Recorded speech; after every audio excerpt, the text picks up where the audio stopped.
नमस्कार सज्जनों।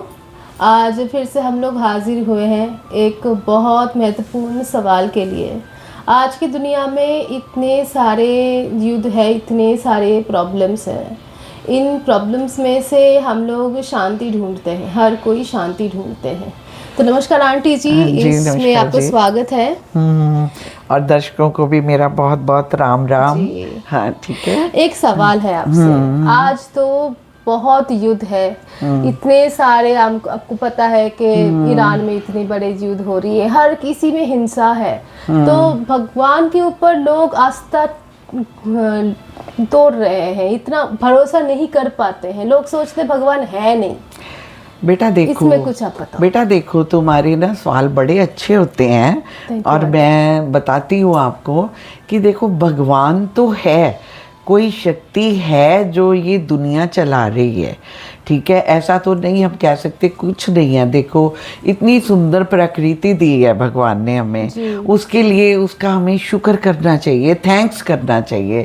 फिर इतना सुंदर हमें बॉडी दी है उसने, 2 आंखें दी हैं, कान दिए हैं सुनने के लिए, पैर दिए चलने के लिए, हाथ दिए काम करने के लिए, प्रार्थना करने के लिए।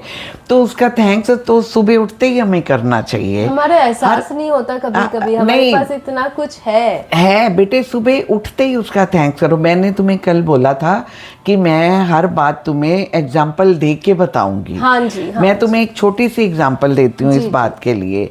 एक बार जो नारद मुनि थे ना, वो जा रहे थे विष्णु लोक में। अच्छा। जब वो जा रहे थे, उन्होंने देखा रास्ते में एक बहुत बड़ा पेड़ है, लेकिन उस पे पत्ते नहीं है, ना फूल है ना फल है।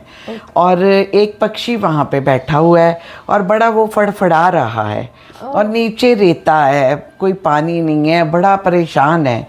तो नारद जी उसको देखते हैं तो पक्षी कहते हैं, आप कहाँ जा रहे हो?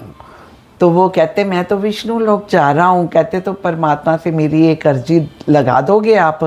तो नारद कहते, बताओ क्या अर्जी लगानी है? तो वो कहता है कि ऐसे आप प्रभु से पूछना कि मेरा ऐसे कितना टाइम मेरा ऐसे निकलेगा। वो चले जाते हैं, विष्णु लोक पहुँचते हैं, विष्णु भगवान देखते, कहते आओ नारद, आओ आओ। तो क्या है, वो नारद कहते हैं, ऐसे है प्रभु, जब मैं आ रहा था तो ऐसे एक पक्षी ने मुझे आपके लिए अर्जी दी है, भेजा है। उसने बोला ये उनसे पूछ के आना प्रभु से कि मेरा कितना टाइम ऐसे निकलेगा। तो प्रभु आंखें बंद करते हैं, ध्यान लगाते, वो कहते हैं उसके अभी 7 साल ऐसे ही निकलेंगे। 7 साल ऐसे ही 7 साल ऐसे ही निकलेंगे, लेकिन मैं तुझे एक उपाय बताता हूँ और वो उपाय उसको बता देना। अच्छा। वो कहते प्रभु बताइए। कहते उसको कहना जिस हाल में भी रहे मेरा थैंक्स करे वो। अच्छा, ये उसको बोल देना, बस इतना सा उपाय है, करनी चाहिए भगवान। इतना सा उपाय बता देना। ओके। वो कहते ठीक है। वो जब वापिस आते हैं, पक्षी पूछता है, वो कहते कि देखो प्रभु ने तो बोला है अर्जी मैंने लगा दी थी, पर प्रभु ने कहा भी 7-8 साल ऐसे ही निकलेंगे, और ये उपाय बताया उन्होंने। कहता ठीक है।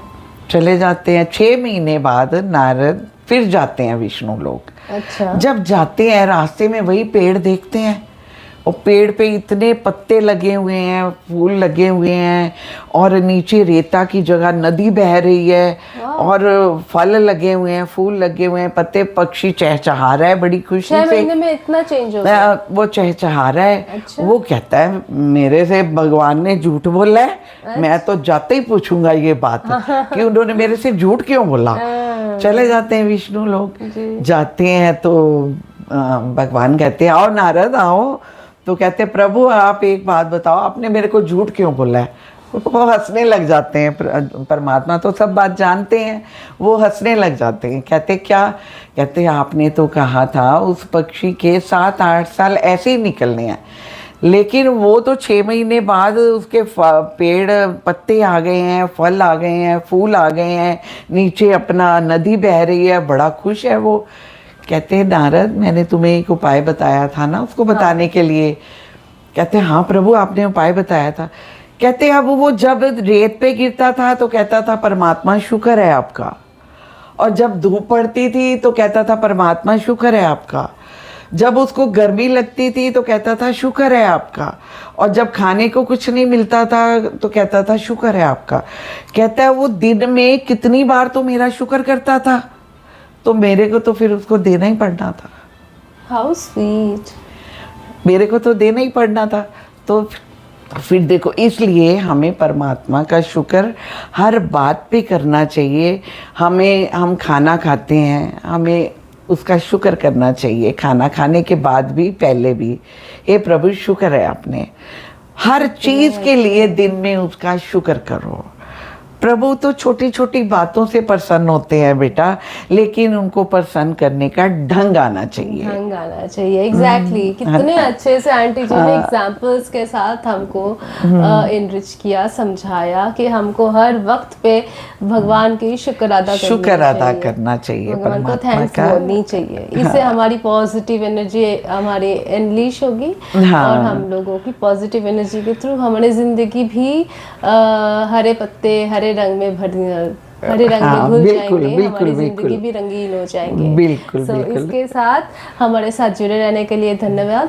और हमारे जो लाइक बटन है, अगर आपको ये सारी वीडियोस पसंद आते हैं तो हमारी चैनल को फॉलो करें, हमारे पेज को लाइक करें, हमारे चैनल को यूट्यूब में भी जाके सब्सक्राइब करें। Thank you. Ram Ram ji, thank you ji.